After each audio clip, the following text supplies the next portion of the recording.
Hello, everyone, and welcome to MeowMix, the Carolina Panthers podcast. My name is Steven, My name is Jerry. and we are here to continue draft profiles. Draft We have a profiles. we have a few to talk about today. You'll only hear one, but we're going to talk Yes, about a few today. yeah, Steven and I have come up with a system of trying to record three at a time or so. And that way Yeah, we can release them throughout the week, Monday, Wednesday, and Friday till the draft. So that way we get more content out there. They're not as long as previous ones, but we're trying this format out to see how he likes it. yeah, I like it so far. I've gotten more attention, eyes on more players so far. right. And let us know if you like this compared to what we've done in the past. It's very similar, just maybe a couple less things that we go over that didn't really add much to it. So we're going to talk about right now another wide receiver. Guys, listen, we're going to draft a wide receiver. Going to draft a wide receiver probably in the second round, Mm-hmm. right? At least one. We talked about A.D. Mitchell last time, and he Loved him. got a lot of people really like him. Little concerned he may not fall to us, but that's Uh, okay because it's a deep draft at wide receiver. And this guy, Jerry, might fall to us. Ladd McConkey. yes, Ladd McConkey. A lot of Panthers fans' a favorite wide receiver. It seems like to take around 33 or 39. And I'm gonna go ahead and say this draft is so deep at wide receiver. It would not shock me or hurt my feelings if they went wide receiver in the second round. If Oh, two of the yeah. guys so far we've talked about or talking about later on are there. Now, obviously, we haven't talked about everyone, but so Yeah. far, it's a very deep class and a very talented class. Yeah, I mean, bringing Deontay Johnson in was great, but he's only here for a year, maybe. Mm-hmm. We don't have him locked up. Uh, Adam Thielen is available to be let go after this year. Imagining that will probably happen. If he doesn't get traded, I still think that's a possibility. And we're gonna need guys. We're Yeah, gonna need more wide receivers. So drafting more than one, even in the second round, I'd be perfectly fine with. So let's talk about Ladd. Ladd. Ladd McConkey, three-star recruit coming out of North Murray High School in Georgia. He was not heavily recruited, and had Georgia not come in late to extend an offer to him, he would have ended up at UT Chattanooga. That is apparently is a story that he has told. So got to Georgia and started off pretty well. 2021, he made the freshman All SEC team. 2022, he was second team All SEC. And even though he had an injury plagued 2023, he still made an impact off the field. And he got the Werfel Trophy for community service. He was injured a bit in 2023, only played 9 games. So as we talk about his stats, just kind of keep that in mind. But he is a 6 foot tall, 186 pound junior.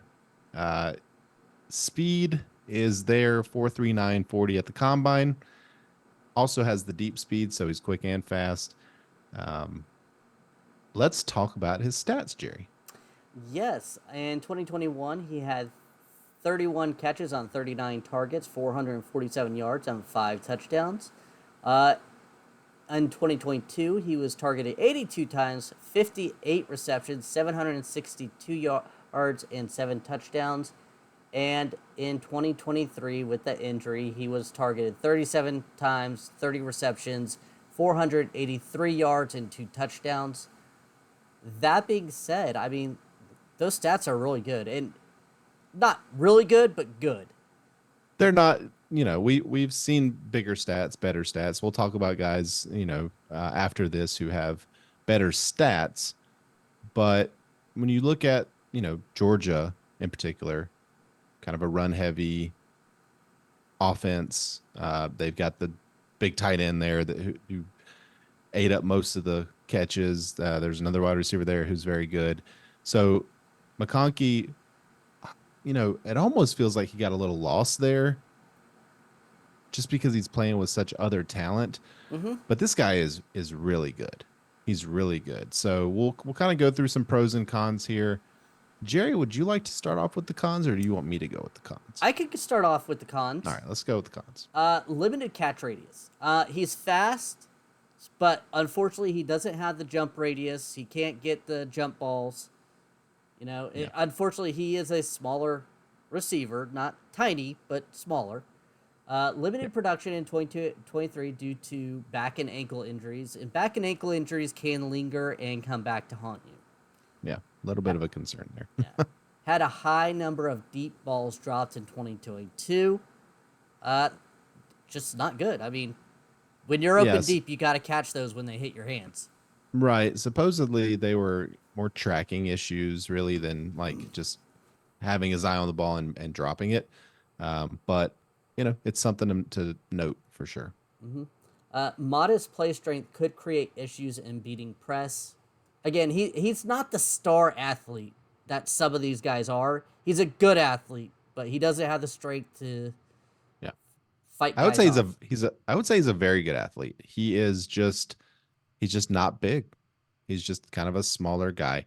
And that would make you think slot receiver, right? Mm-hmm. I mean, smaller white receivers, a slot receiver. I mean, that's what we've seen in the NFL. But we'll tell you why that might not be the case, or at least not only the case. So, pros: he is a crisp and precise route runner with enough craftiness to consistently get open. So, even though he doesn't have that strength to beat press coverage right off the line, he's got these little tips and tricks, and he's really, really fast off the line. He can just get open. So, the lack of strength to beat that press coverage may not really be that big of an issue, at least while he still has that speed. He's a slippery punt returner with a vision of a running back. So we've had success with guys like that in the past here, who are punt returners, kind of have that running back type style after they catch the ball. This guy's one of them. Both quick and fast. So I kind of mentioned that already. Real quick off the line, but he does have deep speed as well. He catches with his hands. He does have good hands, Mm-hmm. despite the drops, the deep drops. He does have good hands. Highly competitive and willing run blocker who plays with good leverage and drive. So, he's not going to be out there making huge blocks, but he is good enough to kind of redirect and allow for some run blocking.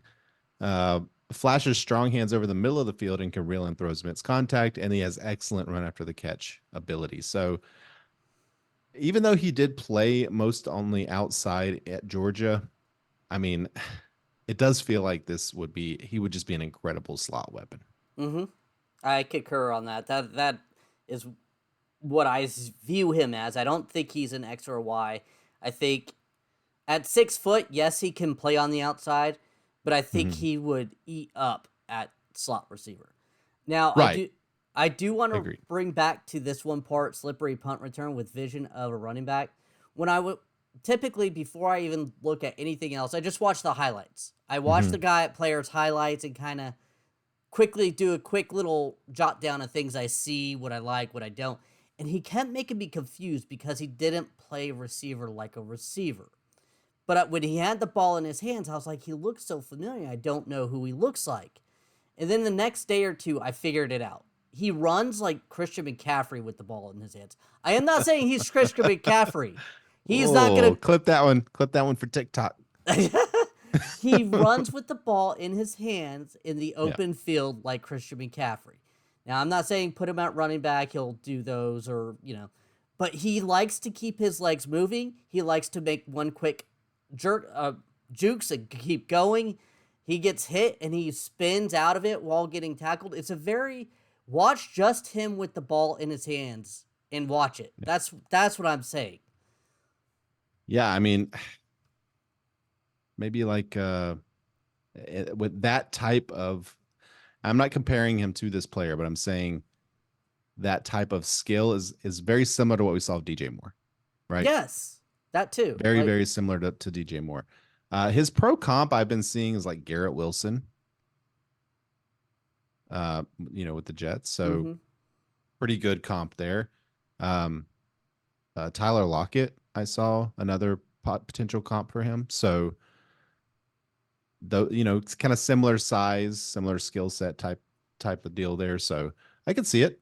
Yeah, And hey, uh, if this is a guy that we end up drafting, barring injury concerns, I think he'll be very productive right away. I do too. My only issue with him getting drafted by this team is the fact that I think his natural position in the NFL is slot, and Hmm. Thielen already kind of has that. So it's like, well, you're gonna have to play X on this, or Thielen Uh, would in yeah, but again, Thielen's here for 1 year. 2 years more No. max. I agree. I think Yeah. you don't pass him up if you really like him because Thielen's here. I think that's stupid, but Yeah. you And have to. Thielen could also play. I mean, Thielen could play outside. Thielen's a little bigger. He's doesn't have like the speed he used to have, but he could play outside. Or Ladd could play outside for the first year. I mean, Yeah, that's the thing is that he's pretty versatile. I think he would be best in the slot in the NFL, but he does have the ability to play outside. And if Thielen's here, still here next year or even the year after that, I, it's not like Ladd would be useless, right? He would mm-mm. still have a place on the team. So, and I do like the fact that he seems like a solid character guy, Oh like yeah. getting that community service award. We talked about bringing in guys of good character, leaders. That's the type of guy that Ladd McConkey is. So I do like it, and with Dave Canales coming in, the culture trying to change here, bringing a guy like him just seems like a good idea. He So seems like a dog, to be honest with you, willing to yeah, block in the downfield. He's not the strong, bruising type of player, but he's the guy that I think can make tough catches. Kid, once he gets the ball in his hand, is going upfield. He's not yeah, trying to juke everyone out. He's going upfield, makes a quick cut. Someone gets a hand on him, he tries to spin out of it. He's going to keep those legs moving. He's that rough, I'm going to stick my nose up there and try to fight for it type of guy. yeah. I like him. I like him a lot. Now, where would he rank in terms of like him and Mitchell, who we just previously talked about? Still, I would have Mitchell over him, I would I would imagine. have Mitchell over him in a Yeah. heartbeat. Yeah. I like McConkey, Yeah. but Mitchell, I could. My fear with Mitchell is the effort part, which is something Hmm. that you're gonna have to let coaches decide on that. Well, McConkey, I would worry about just the fit if he's not in slot. If he could go outside and play that role good. I know I'm going to get tons of comments saying, hey, he played outside at Georgia, but the Which is NFL true. is a He did. different beast. I mean, It is. It is. And again, that's why I'm cautious to say that it would only be a slot receiver in the NFL because I do think he does have the skill set to play yeah, outside. Just does he have the size to beat those big outside corners? yeah. And that I don't know in He's the still NFL. 6 foot. He's not tiny by any stretch. Sure, sure, but he is skinny. Yeah. Like he's not DJ Moore, 205, 215, whatever DJ Moore is, big guy. What is he? He's 185, right? And he probably And put that that's weight on. I was gonna say that's what he measured at the combine. So the it could be like a 175 playing weight type of Bryce guy. Young to something or whatnot. Exactly. Exactly. He's got that Bryce Young 205. But yeah, so I like Ladd, and I'd be happy to have him on the Panthers. Again, it's all going to depend on who's available and what kind of offense the Panthers end up deciding to run. I have a feeling they're going to decide what kind of offense they're going to play after the draft, after they see what they've got. Mm-hmm. At least I hope that's the case. It But yeah, it wouldn't shock me if Canales has already worked with Bryce Young within reason that they could do, whether it's, his QB coach is sending him tape because that's legal, hmm, but yeah, he kind of knows what type of player Bryce Young works well with, and right, he may be trying to find that type of player too. sure, sure. I agree, and I think Ladd would probably be good in any offense. So, like I said, he's very versatile, can move him around. So, all right, I think that's going to wrap up Ladd McConkey. I do too. We want to thank everyone for listening. If you like the show, please let your friends know. Please follow us on Twitter at MeowMixPodcast.com. And if you have any questions or comments, you can email us at mailbag@MeowMixPodcast.com. I think I messed that up, but oh well. It's the you ending. know, you know where to go. Uh, we'll be back very soon with another draft profile. Until then, everybody stay safe out there and keep bounding.